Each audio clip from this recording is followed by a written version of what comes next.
Pão Forte é a patente mais antiga da UFMG. Pesquisa da universidade mapeia os rios invisíveis. E ainda hoje, Semana do Conhecimento, as novidades do Diário UFMG e o Fica a Dica sobre os primeiros socorros. O Circuito UFMG está no ar.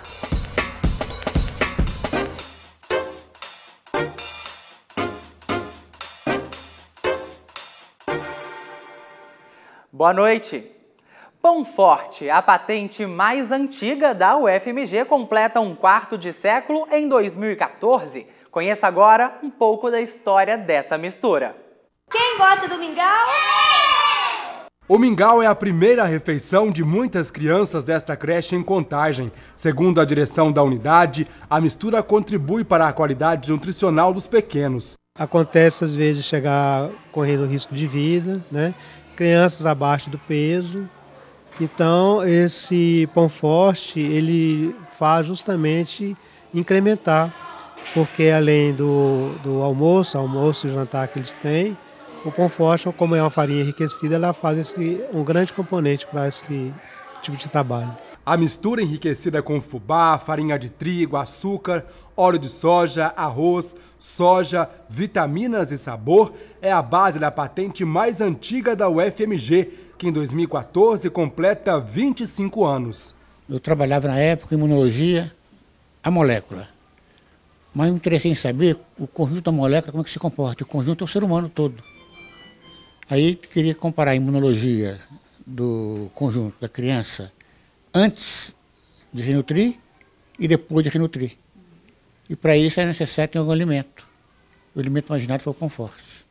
E para o professor, as invenções devem sempre buscar o progresso, mas sem se esquecer do lado social. Ficou que a universidade pode trabalhar com atenção à educação transformando-se em inovação. E é fácil, desde que o professor não diga minha sala de aula, meu aluno, meu livro, minha prova, minha disciplina. Ele deve se incorporar num conjunto que é a universidade. A universidade em prol do país. Uma patente com toda certeza muito importante para a sociedade. Parabéns a todos os envolvidos. E agora é hora do Fica a Dica e nesta semana você vai conferir recomendações para os primeiros socorros. Na dica de hoje, como lidar com paradas cardiorrespiratórias.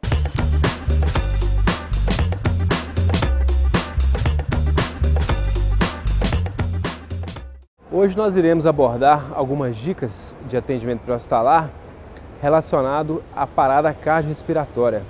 É um problema que acomete grande parte das pessoas e as pessoas que estão ao redor, elas devem saber o que fazer, né? Prestar os primeiros socorros. Para isso foi desenvolvido pela Associação Americana do Coração uma cadeia chamada de cadeia da sobrevivência, uma sequência de ações em que é muito importante a gente saber reconhecer imediatamente uma parada cardiorrespiratória, acionar rapidamente o serviço de emergência e iniciar os trabalhos de reanimação. É o que a gente vai demonstrar agora. Ao atender qualquer situação de emergência, o provedor de primeiros socorros, ou seja, a pessoa que vai prestar os primeiros socorros, deve certificar que o local está seguro. Se a pessoa tiver algum dispositivo de barreira, luvas, máscara, óculos de proteção, ela deve se paramentar com esse dispositivo. O próximo passo é checar o nível de consciência do paciente. Então ele chama pela pessoa 3 vezes, tenta se identificar, a pessoa não respondeu. Se a pessoa não respondeu, o próximo passo é pedir que alguém acione o serviço de emergência e providencie um desfibrilador caso tenha perto. Em seguida, checa-se a respiração do paciente, pode-se expor a região torácica, a região abdominal, para ver se está tendo expansão torácica. Se o paciente não respira normalmente, ou seja, o tórax não expande, ou ele tem uma respiração agônica, já pode se considerar que ele se encontra no quadro de parada cardiorrespiratória e será iniciada as compressões torácicas. Ele vai comprimir no centro do tórax, na metade inferior do osso externo, comprimindo forte e frequente, a um ritmo de no mínimo 100 compressões por minuto.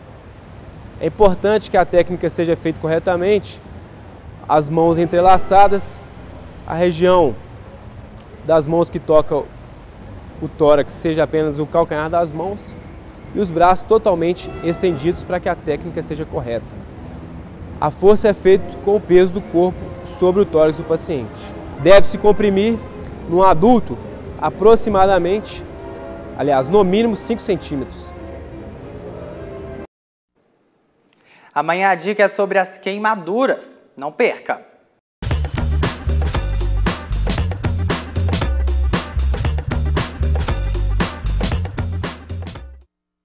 É hora do Diário FMG. Quem está na redação da TV é a nossa repórter Carolina com as últimas notícias sobre a universidade. Boa noite, Carol.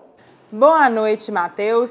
De hoje até sexta-feira acontece a Semana do Conhecimento na UFMG. O evento está em sua 23ª edição e conta com cerca de 4.000 apresentações de trabalho de estudantes de graduação, pós-graduação e de extensão. A semana é realizada anualmente e tem como objetivo difundir conhecimentos científicos, tecnológicos e culturais. A programação inclui as unidades do campus Pampulha e Saúde em Belo Horizonte e também o Instituto de Ciências Agrárias em Montes Claros. A nossa equipe conversou com a filósofa Marilena Chauí, que participou da abertura e falou sobre o papel das novas tecnologias eletrônicas e a democratização da informação e do conhecimento. A democratização do conhecimento depende do acesso, do direito ao acesso aos lugares onde conhecimento é produzido. Por exemplo, na universidade, por exemplo, nos centros de pesquisa. Então, eu considero que é importante fazer essa distinção para que se compreenda qual é a importância da democratização das próprias universidades como lugar de produção do próprio conhecimento. E hoje foi celebrado pela Faculdade de Medicina da UFMG o primeiro Dia Mundial da Trombose. Para marcar a data, especialistas se reuniram no Salão Nobre da faculdade para uma palestra sobre a doença. A palestra foi aberta ao público. E o problema da trombose provoca a presença de coágulos nas artérias ou veias e compõe uma das 3 principais causas de morte no mundo, que são infarto do miocárdio, acidente vascular encefálico, o derrame e o tromboembolismo venoso. E também hoje o professor da Universidade da Califórnia, Stephen Volsch, participou de uma palestra na Faculdade de Ciências Econômicas da UFMG. O professor fez uma análise sobre as razões que levaram à redução das atividades agrícolas em áreas florestais e de fronteira. Stephen foi professor visitante do Centro de Desenvolvimento e Planejamento Regional da FACE de 1985 a 1986. E agora vamos falar de cultura. Se apresenta neste momento no Conservatório UFMG o duo de piano e violão Reis Barbeitas, com Carla Reis e Flávio Barbeitas. E amanhã, às 8 da noite, tem MPB com Bruno Grossi e banda Malagueta Mi. As apresentações fazem parte da série Palco Livre e a entrada é gratuita. O Conservatório UFMG fica na Rua dos Guajajaras, número 100, no centro de Belo Horizonte. Essas foram as notícias de hoje. Eu volto amanhã com mais. É com você, Matheus. Obrigado, Carol. Bom, canos e asfaltos em Belo Horizonte podem esconder um segredo: os rios invisíveis. É o que revela uma pesquisa da Escola de Arquitetura da UFMG.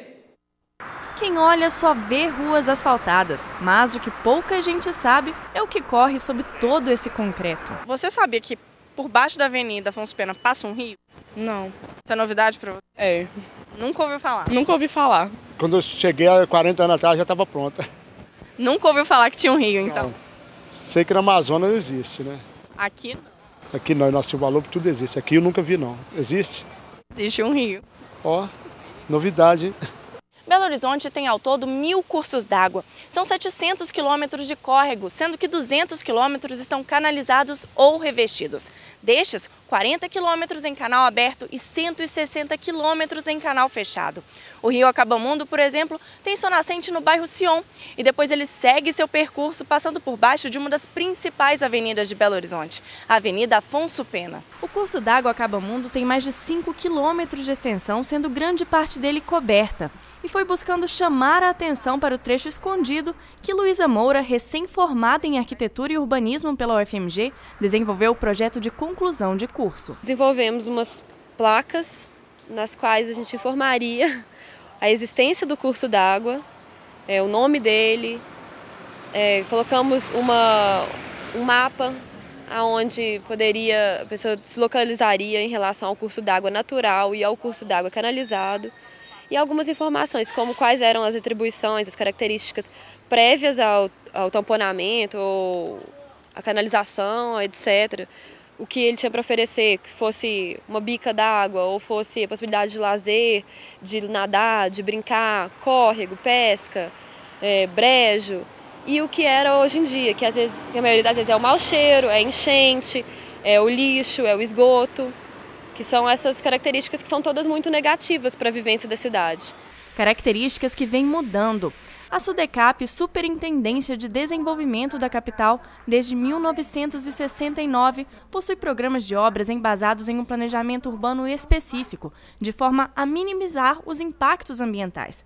A canalização é a última alternativa. Antes a gente priorizava o escoamento rápido da água. Olha, vamos transferir o problema. Olha, a comunidade pediu uma intervenção neste fundo de vale, vamos canalizar, tira daqui o problema e joga, vamos dizer, para outro trecho de baixo. Que é isso que o canal, aquele procedimento de canalização e conceito antigo, queria dizer, hoje não.